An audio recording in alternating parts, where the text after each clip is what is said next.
মাহফিল হবে না? মানে কে বলছে এই কথা? কে বলছে এই কথা যে মাহফিল হবে না? কে বলছে? সবাই বসেন, আস্তে আস্তে আস্তে। কি হইলো? আমি বলতেছি বসার জন্য,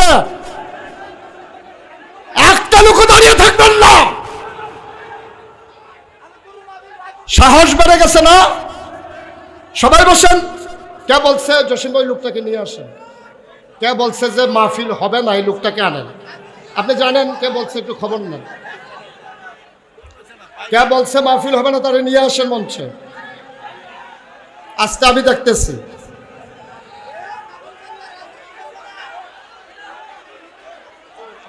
আটাত্তরতম মাহফিলের ভিতরে এই বেয়াদবি তো কেউ করে নাই। কে বলছে যে মাহফিলটা হবে না? ওকে নিয়ে আসেন স্টেজে। সরেন না। কি হয়েছে? আমি আলোচনা করতেছি তো ভাই। কি হয়েছে? আপনি কথা বলতেছেন কেন? এসে আমার সাথে আলোচনা চলাকালীন আপনার আপনার আমার চাইতে কি আপনার বেশি মায়া ওনার জন্য? এটা কি কোনো আদবের ভিতরে পড়বে আপনার মনে হয়? যে একজন বক্তাকে থামাইয়া আমি ওনাকে দিলে ওনার কি ইজ্জত বাড়বে না কমবে? ওনার ইজ্জত কি বাড়বে না কমবে? আমরা তো ময়দানে চলি তো, আমরা বুঝি তো, মানুষের সেন্টিমেন্ট বুঝি। উনি যদি পাইতো 10,000 ভোট, আপনি কমাই দিয়েছেন 5,000 ভোট, বাড়াইছেন না কমাই দিচ্ছেন। আমি তো বুঝি তো। উনি বসুক, কাজ কি? ওয়াজ শুনবে, ওয়াজ শুনানোর সময় পাই উনি? ওয়াজ শুনুক, লাস্টে দিয়া কথা বলছি। আমি সবাইকে দিতে নাও করি না। আপনারা মাহফিল চলবে না এত বড় কথাই মাহফিলে বলা, কে বলছে এই কথাটা? লা হাওলা ওয়ালা কুওয়াতা। সে তো ধ্বংস হয়ে যাবে। এখানে কি শুধু বুড়িসঙ্গের মানুষ? এখানে কি শুধু আবিদপুরের মানুষ? যে বলছে সে বুঝে না। সে যদি বুঝতো, আস্তে আস্তে আস্তে, সে যদি বুঝতো এই কথাটা বলতো না। এটা অত্যন্ত অমার্জনীয় একটা অপরাধ হয়ে গেছে। যে বলছে আমি তার পক্ষ থেকে সরি। আপনারা সবাই চুপ করেন। যে বলছে আমি তার পক্ষ থেকে সরি বলছি তো, সে বুঝে নাই। এতগুলা মানুষের আহা সে সহ্য করতে পারবে কিনা বুঝে নাই সে। অনেক সময় তো পানি লাগে না, থুত্তাইয়া গোসল করাই যাওন যায়।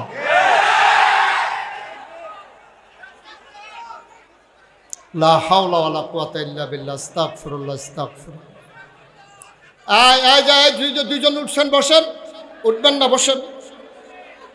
উঠতেছেন কেন? এবার মনে করছো অন্য হুজুর। বসেন, একটা লোকও নড়বেন না, জায়গায় থাকেন। এই ধরনের কথাবার্তা বইলে তো আপনারা পরিবেশটা নষ্ট করতেছেন। এটা খুব খারাপ কথা। এই কথাটা যিনি বলছেন, দয়া করে আপনি আল্লাহর কাছে মাফ চান, আপনি তওবা করেন। কারণ এতগুলো মানুষের, আপনি যে বলছেন আপনি তো জানেন, কেউ জানুক আর না জানুক, যে বলছেন সে জানেন, কে বলছে এটা সেই জানে। সুতরাং আবেগতাড়িত হয়ে কোনো কিছু করা ভালো না। আবেগতাড়িত হয়ে কোনো কাজ করলে এটা উপকারের চাইতে ক্ষতি হয় বেশি। উপকারের চাইতে ক্ষতি হয় বেশি। শোনেন, ওই এক হুজুরের লগে হুজুরের একটা এই বানর হুজুরে খুব বেশি পছন্দ করে, মায়া করে। হুজুরের একেবারে বন্ধুর মতো হয়ে, খুব খেয়াল করেন, কথা বললেন না। এক হুজুরের সাথে এক বানরের দুস্তি হয়েছে। এখন হুজুর যখন ঘুমায় তো মশা মাছি আইসাদে উপদ্রব করে, তখন হুজুর এই মশা মাছি তাড়ায়। তো বানরে দেখছে, বানরকে দেখছ আমার মালিক ঘুমাইতে পারে না এই মশা মাছির কারণে। এবার মাছি আমার হুজুরের নাকে বসলে টের পাইবা কি কারবার হয়। সে একটা ইট লইয়া আইছে, আস্তে এক ইট লইয়া বইয়া রইছে খাপ পাইতা, যে আবার মাছি বইতে দেরি, আমি আবার মাছির আব্বাটা হামুদের ভিতরে। এখন হুজুরের নাকের ভিতরে যখন মাছি এসে বসছে, এখন বানর করছে কি, ওই আস্তা ইট দিয়া হুজুরের প্রতি মায়া দেখাইতো গিয়া মারছে নাক বরাবর। এখন কি হুজুর আসে না গেছে? উপকারটা কেমন হয়েছে কর। এখন তো হুজুরের মাথা লইয়া টানাটানি, মাছি লড়াইতো গিয়া কারণ হুজুরের জান লইয়া টানাটানি।